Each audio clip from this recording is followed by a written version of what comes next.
During the spring municipal elections this year, citizens of Miliken, Fruita, and Green Mountain Falls voted their towns dry, opting to continue alcohol prohibition. Meanwhile, here in Denver, officials are trying to decide what to do with the tax revenue being generated by the sale of alcohol.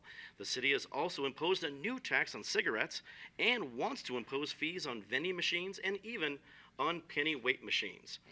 Mr. Chase, you were just talking about all the different taxes in Denver. What do you think about the revenue coming in from this new alcohol tax? Do you think anyone could have predicted this windfall of money from a tax on alcohol?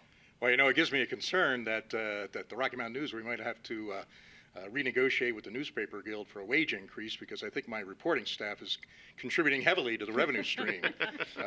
But as far as Miliken and Fruita, the more they go dry, I just say that's the more revenue for Denver. Come on into Denver. Now, sin taxes, they're voluntary.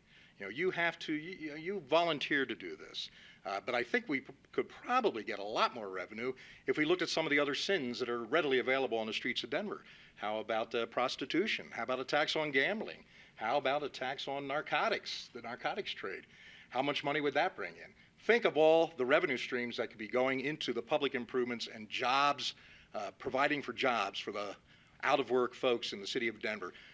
The Attorney General talked about the unfortunate folks living for years and years down in the river bottoms in their makeshift shacks. And here's Ben Stapleton trying to kick them out. Why, they could have useful jobs with these revenue streams. Ms. Carney, do you think more cities will follow the lead of cities like Miliken and decide to keep out alcohol? Or do you think they'll follow the lead of Denver and try to tax and enjoy the new revenues from this new tax? I have to say, here to Denver. That's the city, that's thinking of the future. People are going to imbibe. They're going to imbibe. The city might as well profit from it. And as for these rural types, and I have to be candid here, we're talking about Miliken and Fruita. These rural types, they cling to their rifles, they cling to their Bibles, they cling to their teacups, but somehow they always manage to find the booze. They always manage to find the booze when the lights go down.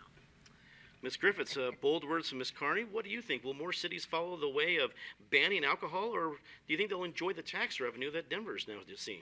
Well, the failed prohibition experiment shows us that there is no reason for this country to have a blanket prohibition on alcohol. Many cultures enjoy alcohol. They enjoy alcohol in a responsible way. They're not lying in the gutters like sounds like Mr. Chase's newspaper people are. And so I think let's tax it, let's make some money, and let's put the money to helping the people in Denver who so badly need that help.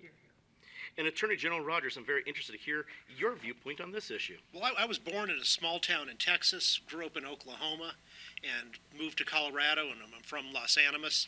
So I certainly don't agree with people who look down on rural Colorado and the people in the 3rd Congressional District, in Miliken or Fruita or anywhere else.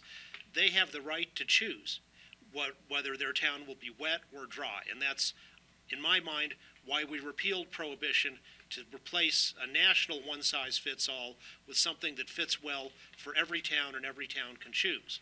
Now, that said, I think our alcohol taxes are going to the right thing. 85% of the ad valorem property taxes on alcohol property goes to support our state old age pension.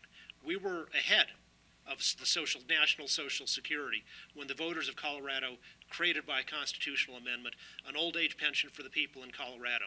That's progressive, and it's the right thing to do to fund it as much as possible as we can with voluntary taxes, in a sense, from things like alcohol rather than taxes on the working man.